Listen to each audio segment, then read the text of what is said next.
السلام علیکم ورحمۃ اللہ وبرکاتہ۔ اعوذ باللہ من الشیطان الرجیم، بسم اللہ الرحمن الرحیم۔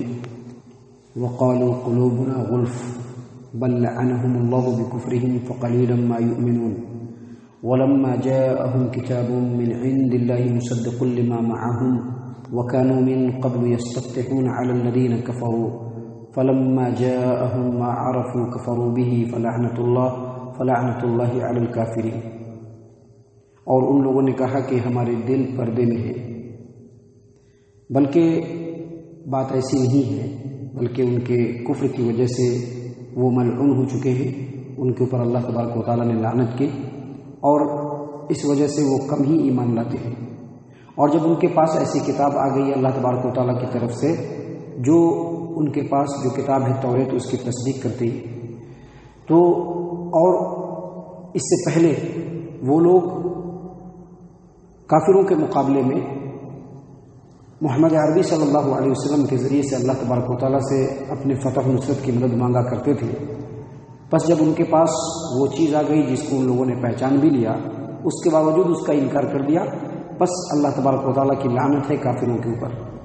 محترم سامعین کرام، سورۃ البقرہ سورہ نمبر 2، اسی صورت سے آیت نمبر 88-89 یعنی 80 پر 8 80 پر 9، یہ دو آیات آپ کے سامنے تلاوت کی گئی اور ان دونوں آیات کا ترجمہ بھی آپ کے سامنے پیش کیا گیا۔ ان دونوں آیات کے اندر بھی یہودیوں کا تذکرہ ہے اور یہودیوں کی جو سرکشی ہے، ان کی جو اللہ کے خلاف بغاوت ہے، اللہ کے حکموں سے نافرمانی جو ان کی ہے، ان چیزوں کو اللہ تبارک و تعالیٰ نے ان دونوں آیات میں بیان فرمایا ہے۔ دیکھیے اللہ تبارک و تعالیٰ نے فرمایا وقالوا قلوبنا غلف، ان لوگوں نے کہا کہ ہمارے دل پردے میں ہیں۔ اس کے بارے میں حافظ ابو جعفر ابن جریر طبری رحمہ اللہ تفسیر الطبری میں فرماتے ہیں، تفسیر الطبری میں حافظ ابو جعفر ابن جریر طبری رحمہ اللہ فرماتے ہیں کہ وقالوا قلوبنا غلف، اس کا مطلب یہ ہے وہ لوگ کہتے ہیں کہ ہمارے دل پردے ہیں۔ عبداللہ ابن عباس رضی اللہ عنہ نے کہا، اور امام مجاہد رحمہ اللہ نے کہا کہ وقالوا قلوبنا غلف، اس کا مطلب یہ ہے کہ ان کے دلوں پر پردہ پڑ چکا ہے۔ اور امام ابو العالیہ فرماتے ہیں کہ وقالوا قلوبنا غلف، اس کا مطلب یہ ہے کہ وہ لوگ کسی بھی بات کو سمجھتے نہیں ہیں، یعنی یہودی لوگ۔ جبکہ حافظ قرطبی رحمہ اللہ تفسیر القرطبی میں امام مجاہد اور امام قتادہ دونوں سے ہی روایت کرتے ہیں، اور وہ عبداللہ ابن عباس رضی اللہ عنہما سے روایت کرتے ہیں کہ عبداللہ ابن عباس رضی اللہ عنہما وقالوا قلوبنا غلف، غلف نہیں پڑھتے تھے بلکہ غلوف پڑھتے تھے، وقالوا قلوبنا غلوفن لام کے ضمہ کے ساتھ، اور غلوفن جو ہے وہ غلاف کی جمع ہے۔ اور اس کا مطلب عبداللہ ابن عباس رضی اللہ عنہما نے یہ بتلایا ہے کہ جب بھی محمد عربی صلی اللہ علیہ وسلم یا مسلمان ان کو دین کی کوئی بات بتاتے تو وہ لوگ کہتے کہ ہمارے دل علم سے بڑھے ہوئے، ہم کو تمہارے علم کی ضرورت نہیں ہے۔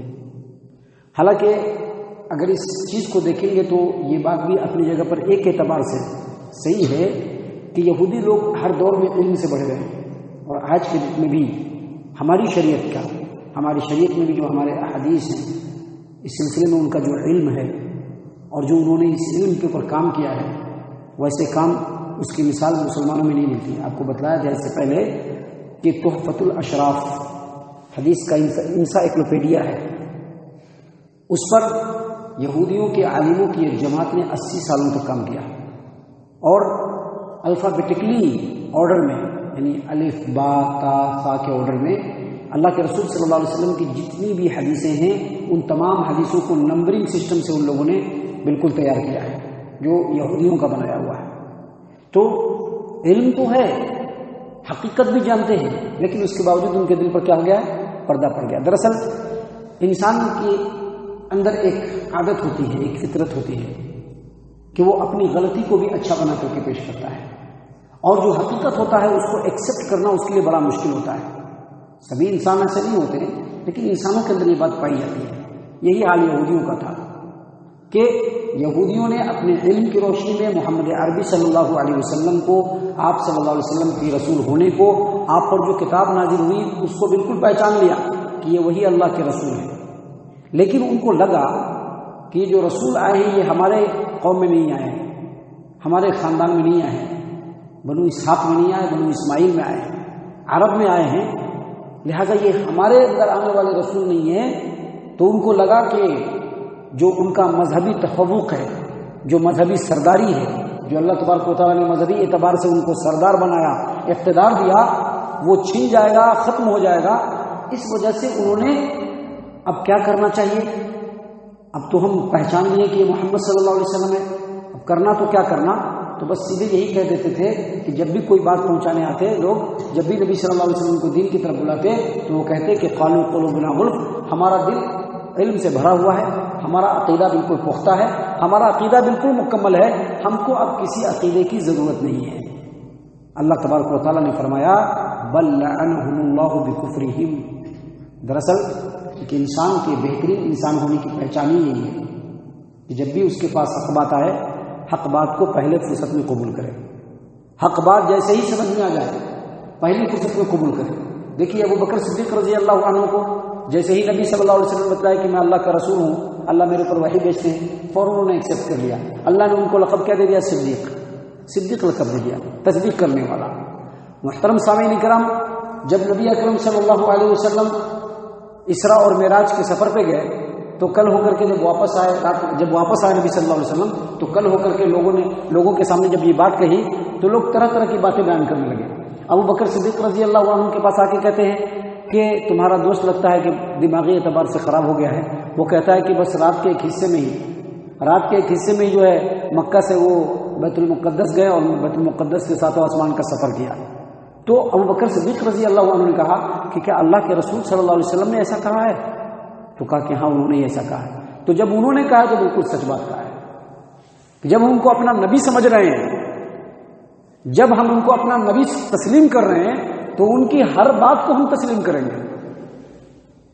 لیکن یہی صفت یہودیوں کے اندر نہیں آ سکی اور نہیں تھی، جس کی وجہ سے انہوں نے فوراً انکار کیا اور کہا کہ ہم ان کو نہیں جانتے ہیں. اللہ تبارک و تعالیٰ نے کہا کہ ایسی بات نہیں ہے، ان کے عقیدے میں تو بہت سارا کھوٹ ہے، لیکن بات یہ ہے بل لعنہم اللہ بکفرہم، اللہ تبارک و تعالیٰ نے ان کے کفر کی وجہ سے ان کے اوپر لعنت کر دی ہے.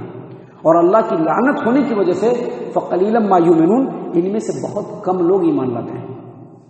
یہی وجہ ہے کہ آپ دیکھیں گے نبی صلی اللہ علیہ وسلم نے 10 سالوں تک مدینے کے اندر اللہ تبارک و تعالیٰ کی توحید کو، دین اسلام کو پہنچاتے رہے 10 سالوں تک. لیکن ان 10 سالوں میں مشرکین خوب اسلام قبول کیے، دوسرے لوگ خوب اسلام قبول کیے، لیکن یہودیوں میں گنتی کے چند لوگ، عبداللہ بن سلام رضی اللہ عنہ اور اس طرح کے دوسرے یہودی جو ہے وہ اسلام قبول کیے. وگرنہ یہودیوں نے بہت کم اسلام قبول کیے، اس لیے کہ ان کے کفر کی وجہ سے اللہ نے ان کے دل کے اوپر لعنت ڈال دی. اور اس سے یہ بھی پتہ چلا کہ اللہ تبارک و تعالیٰ سے ہمیشہ دعا کرتے رہنا چاہیے کہ اللہ ہمیں حق کی رہنمائی کر دے، ہمیں سیدھے راستے کی رہنمائی کر دے. کیونکہ اگر ہمارے کرتوتوں کی وجہ سے اللہ تبارک و تعالیٰ نے ہمارے دل کے اوپر اگر لعنت کر دیا تو پھر حق بات ہم کو سمجھ میں نہیں آئے گی. ہم کتنا بھی حق بات ہمارے سامنے بولا جائے، حق بات ہم کو سمجھ میں آنے والی نہیں. محترم سامعین کرام، آگے اللہ تبارک و تعالیٰ نے یہودیوں کے بارے میں ہی کہا. حالانکہ دیکھیے یہودیوں کی ہٹ دھرمی، اللہ کے دین سے مخالفت، نبی صلی اللہ علیہ وسلم کو پہچاننے کے باوجود بھی حق کو ماننے سے کیسا ان کا انکار ہے. دیکھیے اللہ تبارک و تعالیٰ نے فرمایا آیت نمبر 89 سورۃ البقرہ، وَلَمَّا جَاءَهُمْ كِتَابٌ مِّنْ عِندِ اللَّهِ مُصَدِّقٌ لِّمَا مَعَهُمْ، جب ان کے پاس ایسی کتاب آ گئی جو اس کتاب کی تصدیق کرتی تھی جو ان کے پاس ہے. ان کے پاس کون سی کتاب تھی؟ توریت. جب یہ قرآن کریم اللہ تبارک و تعالیٰ نے نازل فرمانا شروع کیا اور اس میں اللہ تبارک و تعالیٰ نے بتلایا کہ یہ جو قرآن کریم ہے یہ ان کے توریت کی بھی تصدیق کرتی ہے. جب یہ چیز ہو گیا، یہ کتاب آ گئی، اس میں اس کتاب نے توریت کی بھی تصدیق کر دیا. وَكَانُوا مِن قَبْلُ يَسْتَفْتِحُونَ عَلَى الَّذِينَ كَفَرُوا، حالانکہ یہی یہودی لوگ قرآن کریم کے نازل ہونے سے پہلے، نبی صلی اللہ علیہ وسلم کے نبی بن کر کے آنے سے پہلے اللہ تعالیٰ سے دعا کرتے تھے. کیا دعا کرتے تھے؟ کہ اللہ تبارک و تعالیٰ یہ جو اوس اور خزرج مشرکین قبیلہ ہے یا عرب کے جو مشرکین ہیں، ہم ان سے بہت تنگ آ چکے ہیں. اللہ جو آخری نبی بھیجنے والے ہیں اس نبی کو جلدی بھیج دیجئے تاکہ اس نبی کے ساتھ مل کر کے ان لوگوں کے حالات کو ہم درست کریں گے، ان لوگوں کی پٹائی کریں گے، ان لوگوں کو قتل کریں گے، ان لوگوں کو صحیح راستے پر لانے کی کوشش کریں گے. دعا کرتے تھے یہودی لوگ. کیوں دعا کرتے تھے؟ کیونکہ ان کے توریت کے اندر توریت کے اندر یہ باتیں لکھی ہوئی تھی کہ آخری نبی آنے والے ہیں، توریت کے اندر یہ بات لکھی ہوئی تھی، بائبل کے اندر یہ بات لکھی ہوئی تھی کہ آخری نبی آنے والے ہیں، ایسے ایسے نبی ہوں گے، ایسا ایسا ان کا نام ہوگا، فلاں جگہ پہ وہ مبعوث ہوں گے، فلاں جگہ پر ان کا دعوت کا کام ہوگا، ایسے ایسے واقعات ہوں گے. یہ تمام باتیں توریت کے اندر لکھی ہوئی تھی، جس کو انہوں نے پڑھ کر کے بالکل یقین کر لیا تھا کہ آخری نبی آنے والے ہیں. اور عرب کے اندر چونکہ اگرچہ ان لوگوں کو پولیٹیکلی اور اکنامکلی ان لوگوں کو سبقت حاصل تھی، لیکن اس کے باوجود عرب جو لوگ تھے ان کی ایک اپنی تہذیب تھی، اور اس میں کسی دوسرے کو وہ لوگ انٹرفیئر نہیں ہونے دیتے تھے. تو یہ جو یہودی تھے یہ کیا کہتے تھے کہ اگر آخری نبی آ گیا تو جو کچھ ان کا بچا کچھا جو کسر ہے سب کو ختم کر دیں گے اور پورے عرب پر ہماری بالادستی ہوگی. اللہ سے دعا بھی کیا کرتے تھے. اور مدینے کے جو مشرکین تھے اوس اور خزرج ان کے سامنے کہا بھی کرتے تھے. اب کیا ہوا کہ وہ لوگ سنتے سنتے سمجھ گئے، الرٹ ہو گئے کہ آخری نبی آنے والا ہے. مدینے کے لوگ الرٹ ہو گئے. ان لوگوں نے جب کہنا شروع کیا تو وہ لوگ سمجھے کہ ہاں جب کتاب میں لکھی ہوئی بات ہے تو یقیناً یہ سچ بات ہوگی، آخری نبی آنے والا ہے، آخری نبی آنے والا ہے بول کر کے مدینے کے لوگ الرٹ ہو گئے. جیسے ان کو پتہ چلا کہ مکہ کے اندر ایک آدمی ہے محمد جو نبوت کے بارے میں اعلان کر رہے ہیں کہ وہ نبی ہیں، فوراً ان لوگوں نے تحقیق شروع کر دی مدینے کے لوگوں نے کہ کیا واقعی نبی ہے. جب 2-3 ملاقات ہوئی تو سب لوگوں کو سیٹسفائیڈ ہو گئے کہ یہی نبی آخری. اور اس کے بعد کیا ہوا کہ مدینے کے لوگ فٹافٹ مسلمان ہونے لگے، جلدی جلدی مسلمان ہونے لگے.